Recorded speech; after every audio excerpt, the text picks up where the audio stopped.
Welcome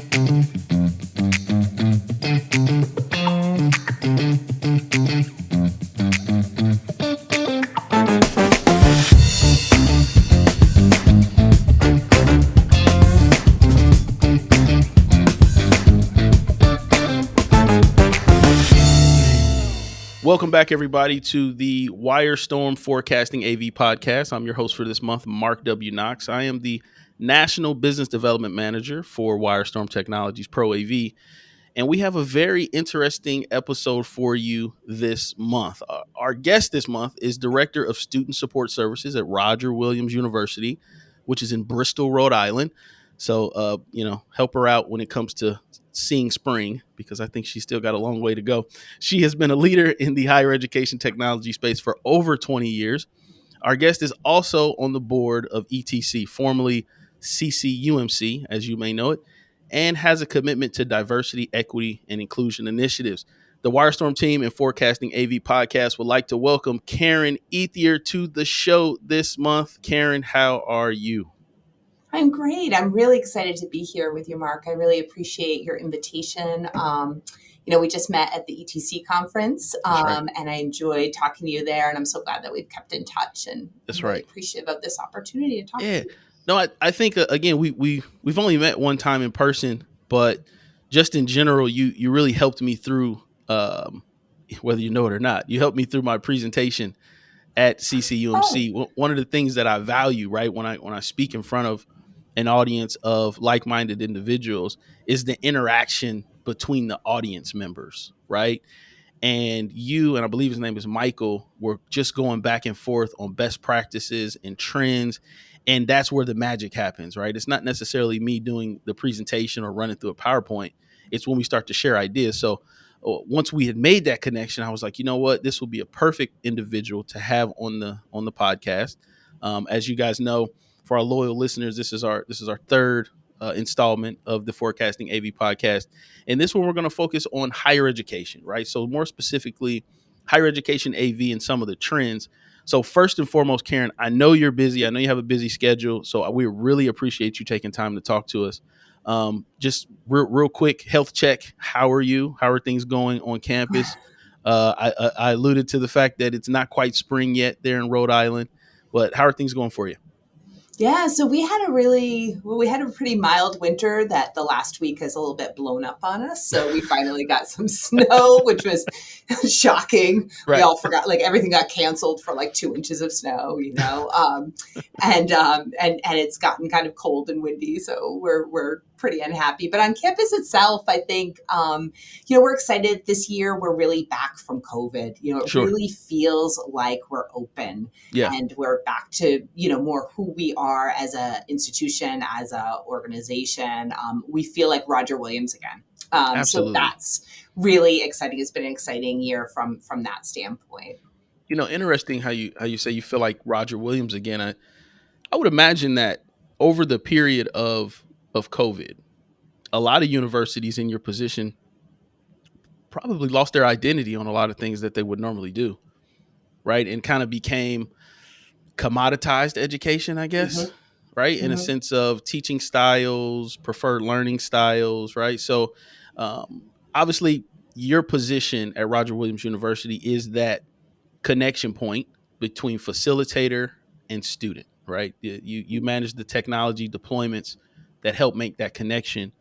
Um, I guess what are some of the things that you're seeing? I know it's a moving target, right? I know it's not like do A, B, and C, but what's your philosophy? Should I say what's your philosophy and the team at Roger Williams' philosophy when it comes to staying in sync with trends? There you go. Yeah, yeah, yeah. I think in a lot of ways, we were sort of always, we're a small school with not a ton of resources. And so in the past, I think a lot of times we were sort of, following others in the trends, right? We Mm, were sort of behind the times and kind of cautiously seeing how other institutions moved forward and what worked and then coming up behind. And I hmm. think that really led to a lot of the standardization that we did over the last 6 or 7 years in our classrooms that, Okay. was based on, research and what we were seeing at other institutions. But I think that what we've learned from the last couple of years is that,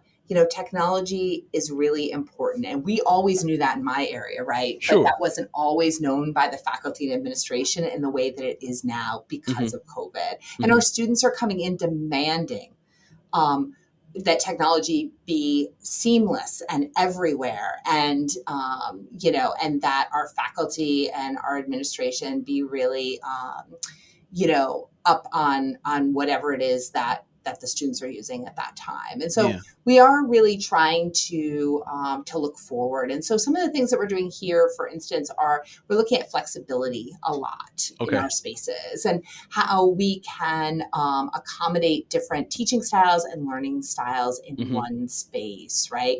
Getting the technology sort of the technology very, very present, but at the same time, sort of out of the way so that people can move around and teach and learn in the space, right? Yeah. So we're also looking at a high level of. Oh, so with that, we're looking at, for instance, we're looking at short throw interactive projectors and putting Hmm. a couple of them into a space Sure. so Sure. that there can be a lot of collaborative learning.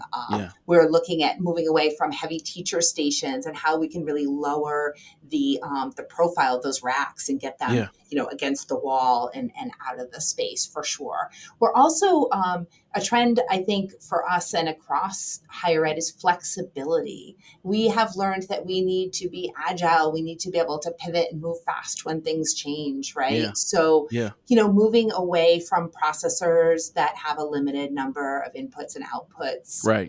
we're going to be moving to NVX here, Crestron NVX.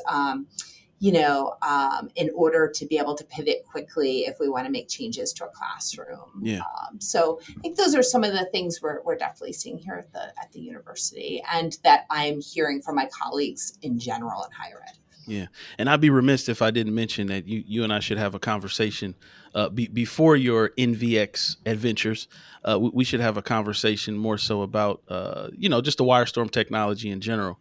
I think you'll find some parallels there that you may consider. You may consider, but just Wonderful. in See, this general, is a great opportunity. it really is. And again, Because we haven't done anything yet, Mark. that's right. That's right. And this goes to show you this is not a conversation with a customer, right? This is a conversation with an industry influencer, as I would like to call it, a industry leader in the space.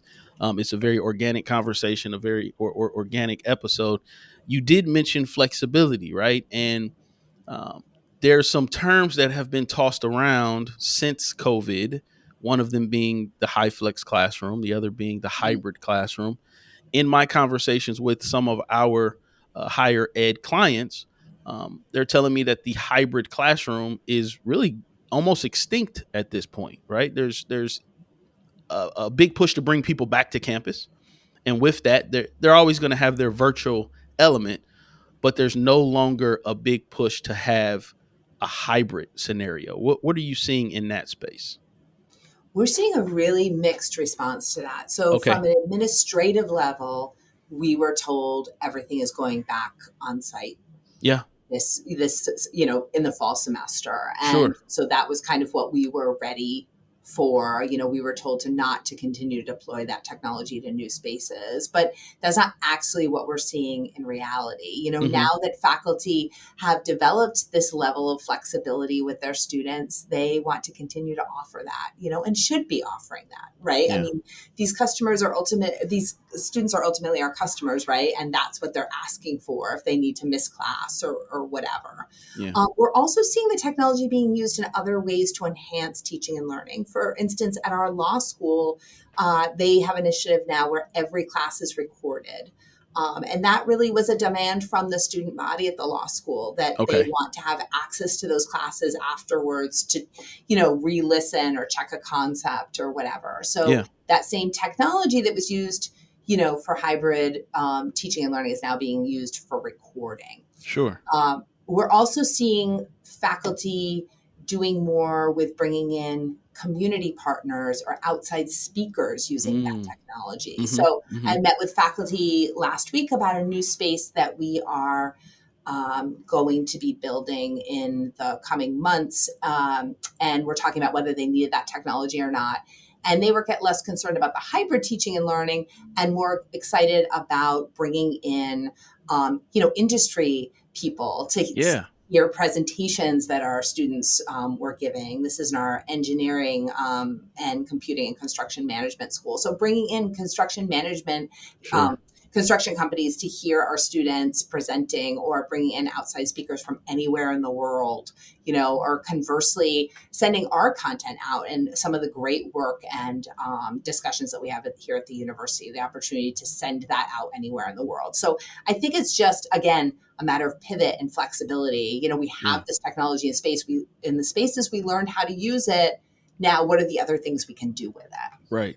And listen, believe me when I tell you, as a manufacturer, it is very difficult to understand current trends, right? Because we're not boots on the ground, right? As much as we Right, try, right. as much as we try to be in your institutions and have conversations, we're not in those rooms where the people are making requests, where your stakeholders are making requests to you to say, hey, this is what we want to do.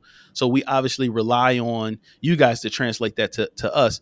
I want to know from your standpoint, how can we be better as manufacturers to help support and not just kind of guess what you guys need or Mhm. try to pigeonhole you into say, hey, this is the box, this is what it does, figure out how to use it.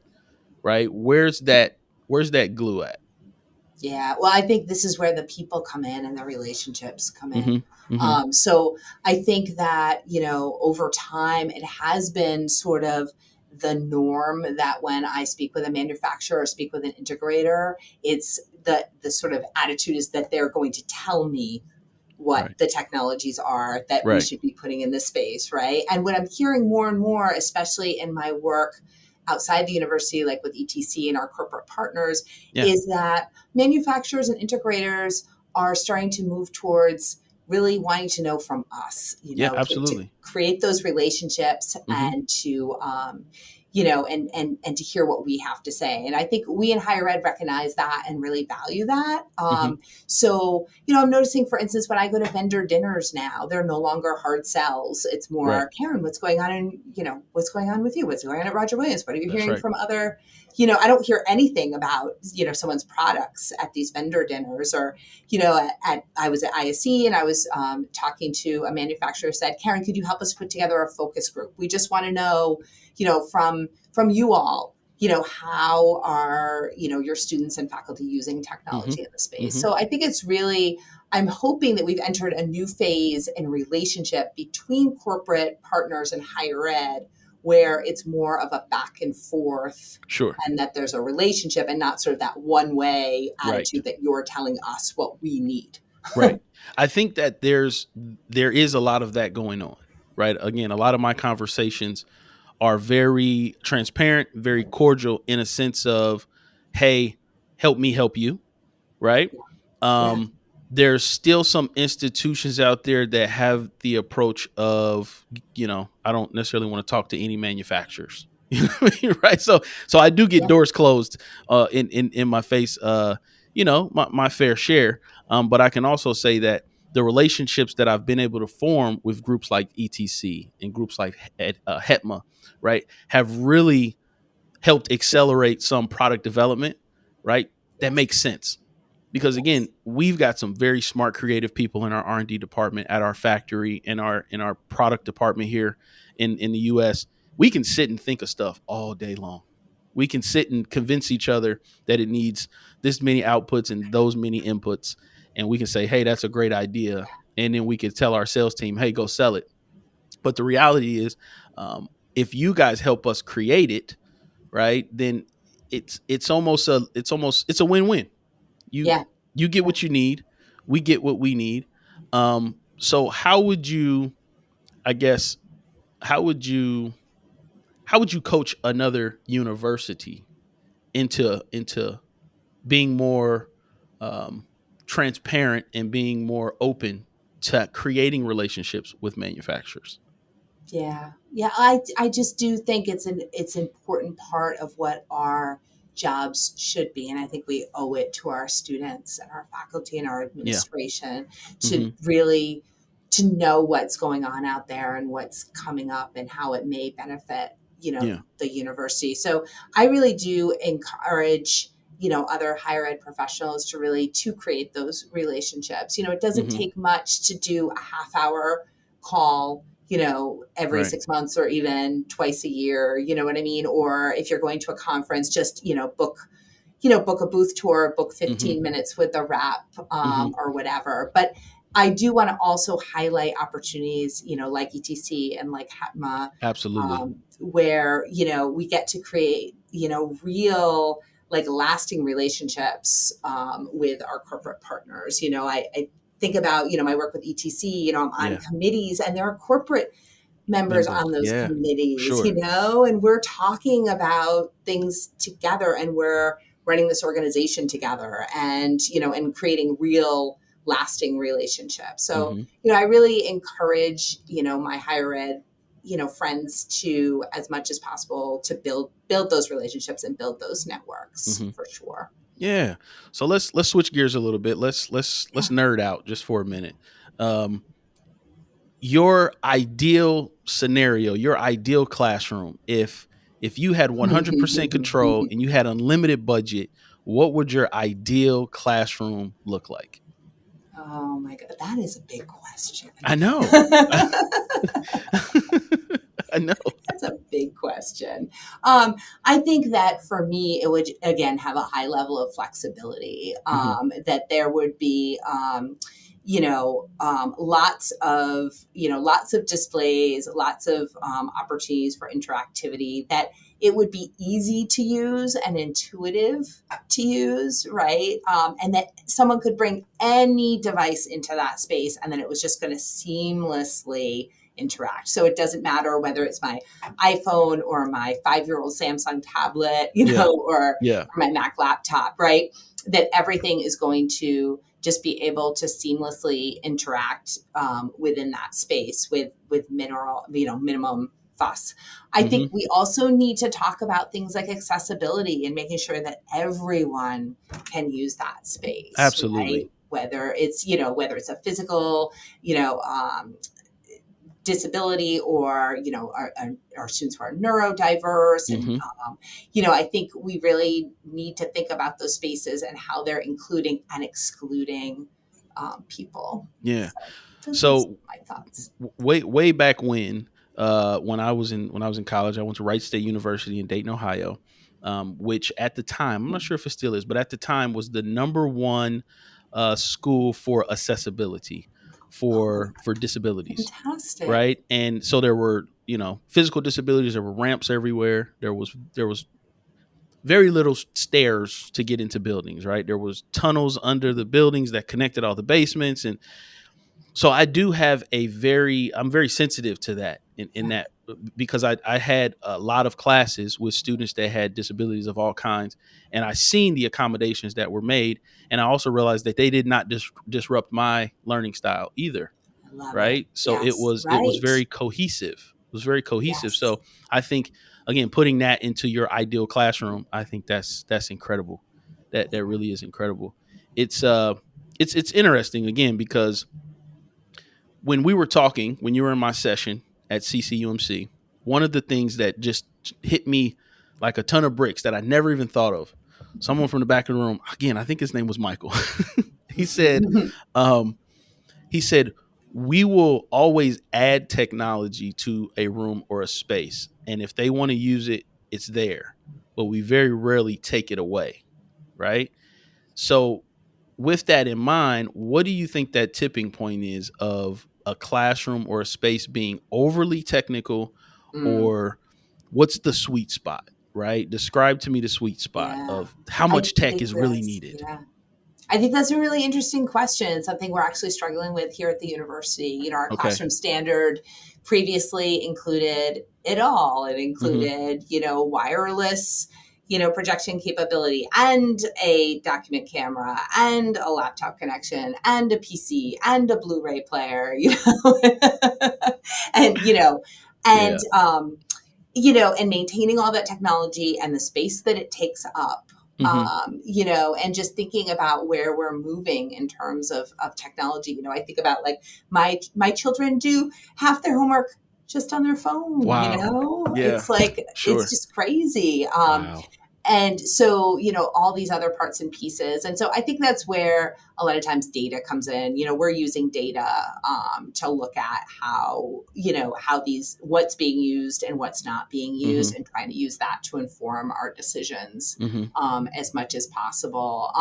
And with higher ed, whenever we take things away, I remember when we took away zip drives, swear to God, in Yeah. our computers, Yeah. that our faculty freaked out, right? So we always have to have this sort of like, or when we took out overhead projectors out of Hmm. classrooms, Hmm. and no one wanted to use the document cameras. So a lot of times in higher ed, there's two different philosophies. You either pull the Band-Aid, right, or you kind of like scaffold them to the next level. So Sure. we used, at this university, we used to really work on scaffolding them to the next level. So it'd be Hmm. like, well, Hmm. we're taking this out, but it's available by delivery. One of our Hmm. students will come and set it up for your class, and I think in today's day and age of less resources, we're all doing, way Right. more with less, that I'm hearing more and more schools doing what we're doing, which is more the rip the Band-Aid off. You want that document camera, buy a document camera, or we'll have one at the help desk that you can check out and carry your own dang self, Yeah. to the room and set up. Yeah. But, it doesn't make sense for me to pay someone to like walk over your document camera 3 times a week for an hour and walk it back, Sure. right? So, Sure. yeah. So, the pushback that comes from that though is real sometimes, right? I mean, the buzzword in higher ed, especially in AV, is pedagogy, Mm-hmm.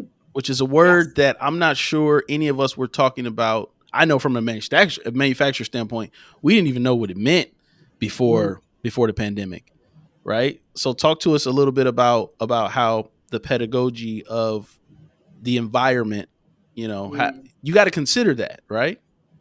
Yeah, we absolutely have to consider that. And I think sometimes our faculty actually will weaponize that term a little bit.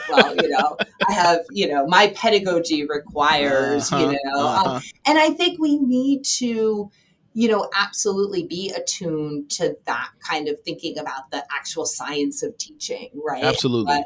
And what works and doesn't work, and help Mhm. our faculty to be innovative and try new things, and advance their pedagogy, like absolutely 100%. But then we have to also be mindful from a support standpoint of, Yeah. what can we really viably support. One of the things we talk about a lot with my staff is this something that we can scale as a Okay. service? Okay. If my staff love to help out teacher X or teacher Y. I'm going to teacher X's class every week to help them set up this clicker system they're using. This was from a couple Mhm. of years ago, and I'm like, Mhm. is that something we could scale across the entire university? If 20 faculty were using clickers, could we support that? And we could not. So I think we always have to sort of balance out the helping our teachers to advance their pedagogy, to be innovative with technology, but also to have, my CIO talks about a philosophy of customer service. Yes, but, like, yes, we can help you, but these Yeah. are the limitations. Sure. This is what we can do. This is sort of what we can't do.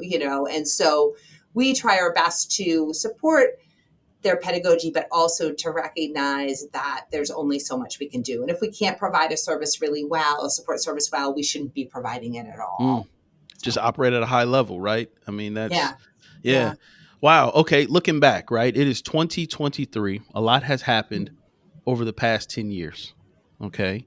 10 years ago, what was your responsibility at Roger Williams? 10 years ago. 10 years ago, I was director of media services. So I was responsible only for our classroom and event support, only our AV at Okay? that point. So in 2014, we had a interim CIO come in IT and do reorganization. We had been under academic affairs. Mhm. And they came to me and asked me to take on this role and Mhm. reorganize media services into IT. Okay. And so 10 years ago would have been my last year as director of media services. And I thought I had so much to do, was so busy then. And, Yeah. I absorbed that job. They Right, right, didn't right. replace that job. I have just absorbed it. And now I'm doing so much more. So, So, yes. what does 2023 Karen say to 2013 Karen? Oh, well, I wish that 2013, Karen had just sort of put herself more out there in general. Okay. We just talked about that building relationships and Mm-hmm. networking. Mm-hmm. In 2023, Karen is pretty good at that. In Yeah, 2013, sure. Karen had no idea how to do that. Would Okay. go to a conference and not know who to talk to and stand in the Yeah. back of the Yeah. room, and didn't. And just didn't understand that value of those relationships and that networking. And also, I don't think would have dreamed that I could do the things I'm doing now. So Yeah. I think confidence and just putting herself Yeah. out there for sure. So listen, as we land this plane, as we come to a close, two things stood out from the conversation so far: flexibility and scalability.